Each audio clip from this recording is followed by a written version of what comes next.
General principles of criminal liability. ఇందులో మన next topic వచ్చేసి common intention and common object.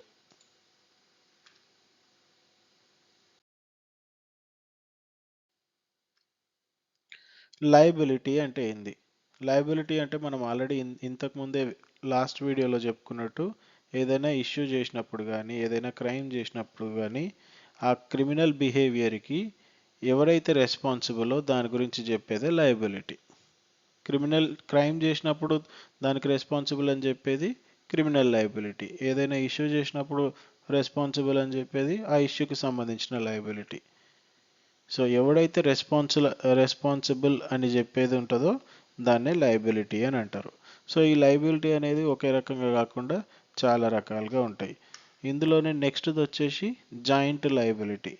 Joint liability అని అంటే ఇద్దరు వ్యక్తులు కానీ ఇద్దరి కంటే ఎక్కువ మంది వ్యక్తులు కానీ ఏదైనా ఇష్యూ చేసినప్పుడు, ఏదైనా క్రైమ్ చేసినప్పుడు, ఏదైనా సిచ్యువేషన్ చేసినప్పుడు సో దానికి సంబంధించి దాని బాధ్యులు ఎవరు అంటే ఇద్దరు కలిసి చేసిరు కాబట్టి ఆ ఇద్దరు దానికి బాధ్యులు అని చెప్తారు. దాన్నే జాయింట్ లయబిలిటీ అని అంటారు. Constructive liability.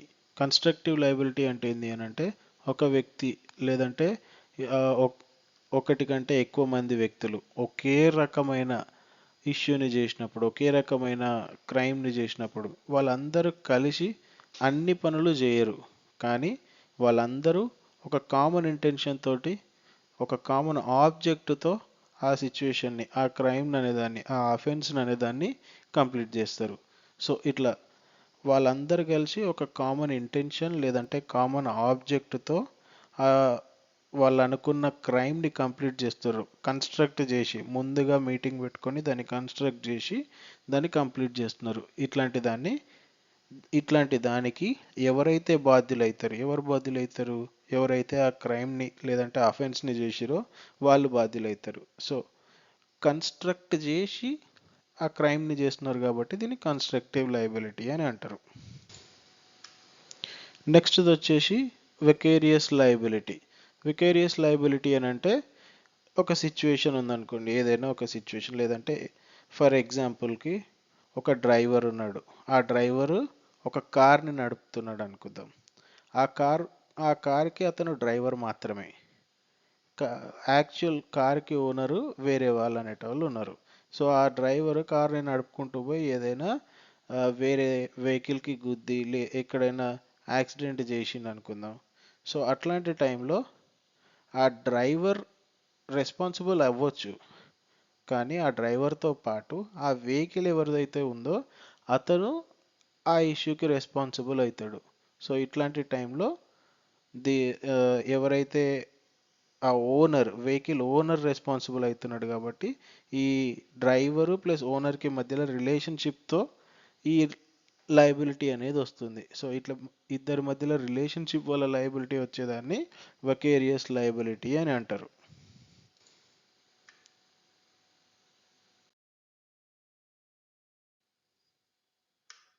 నెక్స్ట్ టాపిక్, యాక్చువల్గా మనం ఈ వీడియోలో తెలుసుకోబోయే ఫస్ట్ టాపిక్ కామన్ ఇంటెన్షన్ అని చెప్పుకున్నాం. అసలు కామన్ ఇంటెన్షన్ అంటే ఏంటిది?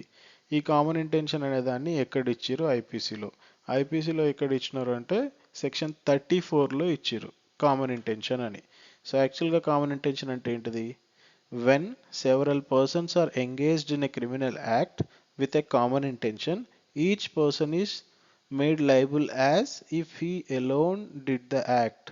అంటే ఏంటంటే ఏదైనా ఒక క్రైమ్లో ఒకరు కాదు ఒకరి కంటే ఎక్కువ మంది వ్యక్తులు ఆ క్రైమ్ని ముందస్తుగా ఆలోచన చేసి వాళ్ళందరూ సేమ్ ఇంటెన్షన్తో, కామన్ ఇంటెన్షన్తోని ఆ క్రైమ్ని పూర్తి చేసినట్టయితే, ఆ క్రైమ్ని పూర్తి చేయడం కోసం అందరూ సేమ్ పనులు చేయరు.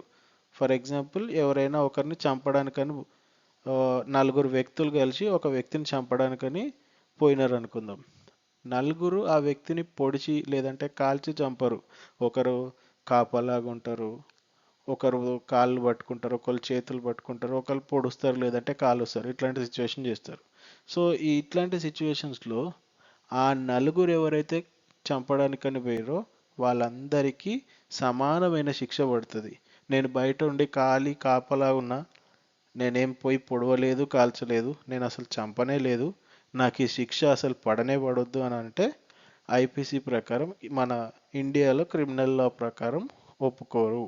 అదే మన ఐపీసీలో సెక్షన్ 34 ఏం చెప్తుంది అంటే కామన్ ఇంటెన్షన్ అని చెప్తుంది.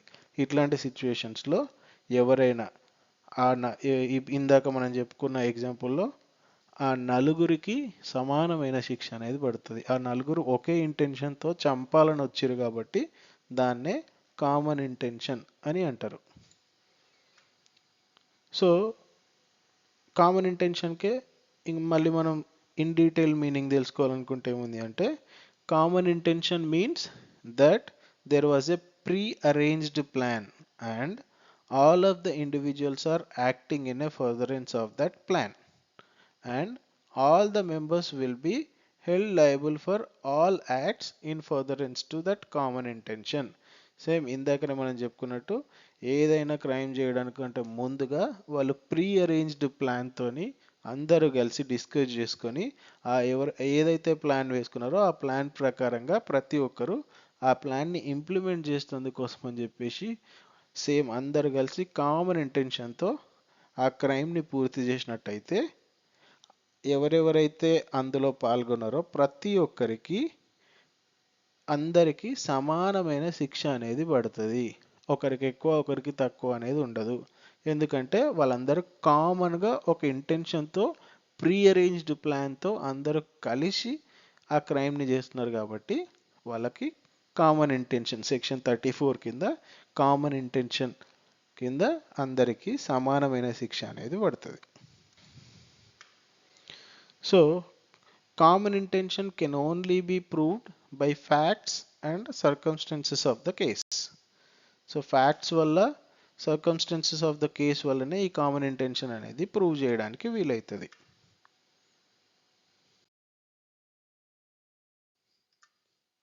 సో ఎగ్జాంపుల్ చూసుకుందాం. సో స్క్రీన్ పైన మనం చూస్తున్న ఈ ఇమేజ్లో అదొక పోస్ట్ ఆఫీస్. పోస్ట్ ఆఫీస్లో పూర్వకాలంలో మనకు ఇప్పుడు కూడా బ్యాంక్ లాగానే పోస్ట్ ఆఫీస్లో మనీ ఎట్లనైతే జమ చేస్తున్నామో పూర్వకాలంలో కూడా మనీ ఆర్డర్లు అట్లాంటివి కూడా ఉంటుండే. సో ఇప్పుడు మనం చూస్తున్న ఈ ఇమేజ్ని పూర్వకాలం ఇమేజ్ లాగా ఇమాజిన్ చేసుకుందాం. పోస్ట్ ఆఫీస్లో పోస్ట్ మాస్టర్ కానీ లేదంటే ఆ మనీ ఆర్డర్ని లెక్క పెట్టే వ్యక్తి కానీ ఆ మధ్యలో కూర్చొని డబ్బులు లెక్క పెడుతున్నారు. లెక్క పెట్టినప్పుడు నెంబర్ 1 వ్యక్తి, నెంబర్ 2 వ్యక్తి, నెంబర్ 3 వ్యక్తి ఈ ముగ్గురు కలిసి అందులో ఉన్న డబ్బులు ఇవ్వండి, లేదంటే మీరు లెక్క పెడుతున్న డబ్బులు ఆ పోస్ట్ ఆఫీస్లో ఉన్న డబ్బులన్నీ ఇచ్చేయండి, లేదంటే మిమ్మల్ని కాల్చి చంపేస్తాం అని చెప్పేసి బెదిరించి కాల్చి వాళ్ళ దగ్గర ఉన్న డబ్బులన్నీ ఎత్తుకొని పోతున్నారు. సో వీళ్ళందరూ ఇది చేయడం కోసం అని చెప్పేసి బయట ఎవరు రాకుండా చూడడానికి కోసం అని చెప్పేసి ఒక అతను కాపలా ఉన్నాడు. అతను నెంబర్ 4. ఆయన పేరు ఏందట అంటే బరేంద్ర కుమార్ ఘోష్. సో ఈ సిచ్యువేషన్లో శిక్ష ఎవరెవరికి ఎలా పడుతుంది అని అంటే నెంబర్ 1, 2, 3, 4 నలుగురు వ్యక్తులకు ఎవరైతే ఈ క్రైమ్లో పాల్గొన్నారో, సో వీళ్ళందరూ ముందుగానే డిస్కషన్ చేసుకొని దీన్ని లూట్ చేద్దాము, అక్కడ నుంచి డబ్బులు ఎత్తుకపోదాం అని చెప్పేసి ముందుగానే డిస్కషన్ చేసుకొని దాన్ని ఇంప్లిమెంట్ చేయడం కోసం అని చెప్పేసి ముగ్గురు వచ్చి అందులో ఇద్దరు కాల్చడము, ఒకరు డబ్బులు తీసుకోవడం, ఇంకొకరు బయట ఉండి కాపలా ఉండడము. సో ఇట్లాంటివన్నీ చేసిరు కాబట్టి నలుగురికి సమానంగా శిక్ష పడుతుంది. అండర్ సెక్షన్ 34 కింద వీళ్ళందరిది కామన్ ఇంటెన్షన్. వాళ్ళు గన్తో కాల్చారు కాబట్టి కాల్చినందుకు 302 మర్డర్ కేసు అనేది వీళ్ళపైన పడుతుంది. ఒక్కరిపైనే పడదు. ఎవరైతే కాల్చారో వాళ్ళపైన మాత్రమే పడుతుంది అంటే కాదు. ఇందులో పాల్గొన్న ఈ నలుగురు పైన అండర్ సెక్షన్ 34 ప్రకారం 302 అనేది అందరిపైన బుక్ అవుతుంది. సో యాక్చువల్గా ఇదొక case, Barendra Kumar Ghosh versus King Emperor post master case అని అంటాం. 1925 కేసు ఇది. సో కామన్ ఇంటెన్షన్ అనేది అర్థం అవడం కోసం అని చెప్పేసి ఈ ఎగ్జాంపుల్ అనేది ఎక్స్ప్లెయిన్ చేయడం జరిగింది. సో మనం నెక్స్ట్ చూసుకున్నట్టయితే కామన్ ఇంటెన్షన్ అన్నాం. కామన్ ఇంటెన్షన్ లాంటిదే ఇంకొకటి సిమిలర్ ఇంటెన్షన్ అని కూడా ఉంటుంది. సో ఈ డిఫరెన్స్ అనేది తెలుసుకుంటే మనకి అసలు కామన్ ఇంటెన్షన్ ఏంది, సిమిలర్ ఇంటెన్షన్ ఏంది అనేది తెలుస్తుంది. So the similar intention could be similar but it is not common intention under section 34 if pre-meeting of minds can't be proved.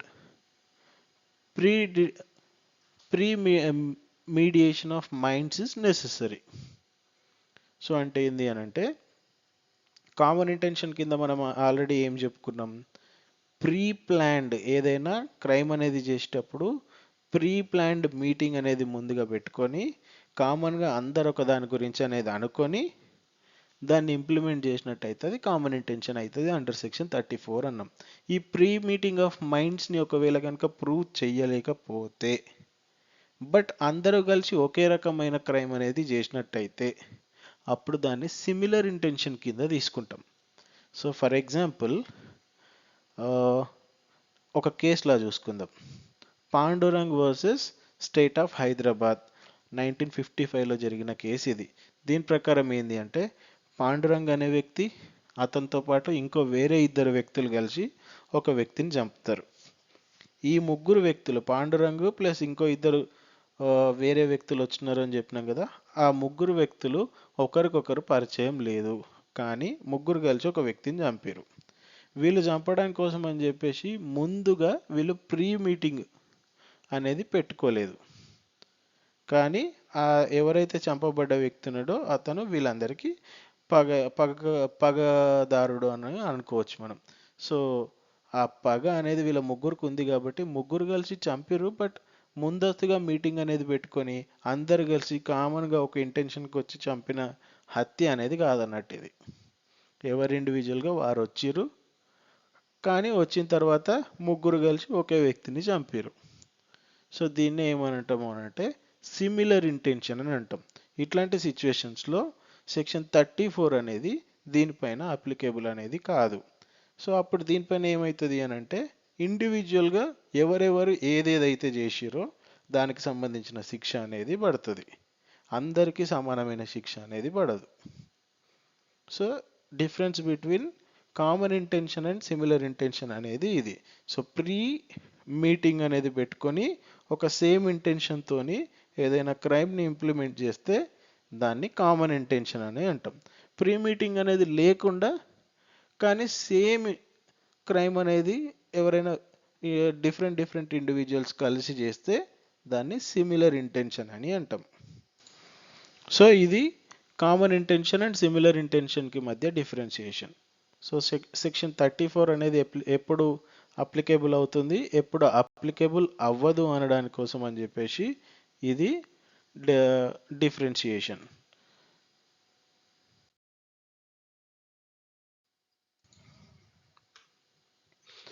Next వచ్చేసి కామన్ ఆబ్జెక్ట్.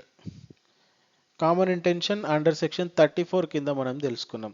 సో ఈ కామన్ ఆబ్జెక్ట్ అనేది section 141 అనేది చెప్తుంది ఐపీసీలో.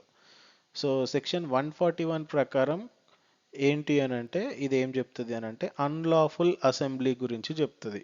అసలు unlawful assembly అంటే ఏంటి అంటే ఎవరైనా 5 వ్యక్తులు కానీ లేదంటే 5 మంది కంటే ఎక్కువ వ్యక్తులు కానీ ఒక సేమ్ ఆబ్జెక్ట్కి సంబంధించి సేమ్ క్రిమినల్ ఆబ్జెక్ట్కి సంబంధించి వాళ్ళు ఒక క్రైమ్ని చేసినట్టయితే ఒక దగ్గర అసెంబుల్ అయ్యి క్రైమ్ని చేసినట్టయితే అట్లా అసెంబుల్ అయ్యిన దాన్ని అన్లాఫుల్ అసెంబ్లీ అంటారు.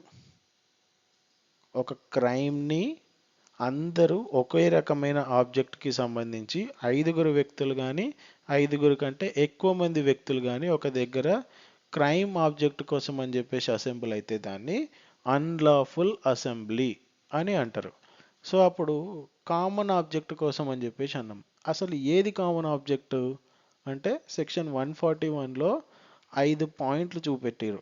ఈ 5 పాయింట్లకు సంబంధించి ఏదో ఒకటి మెట్ అయితేనే అది కామన్ ఆబ్జెక్ట్ కింద మనం కన్సిడర్ చేయొచ్చు.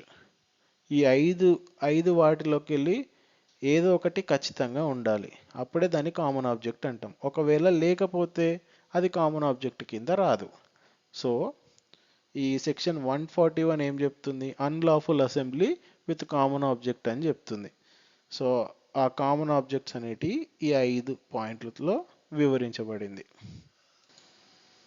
సో ఒకసారి ఈ 5 పాయింట్స్ ఏవైతే ఉన్నాయో, ఈ 5 ఆబ్జెక్ట్స్ ఏవైతే ఉన్నాయో ఒకసారి పాజ్ చేసి చూసుకోండి.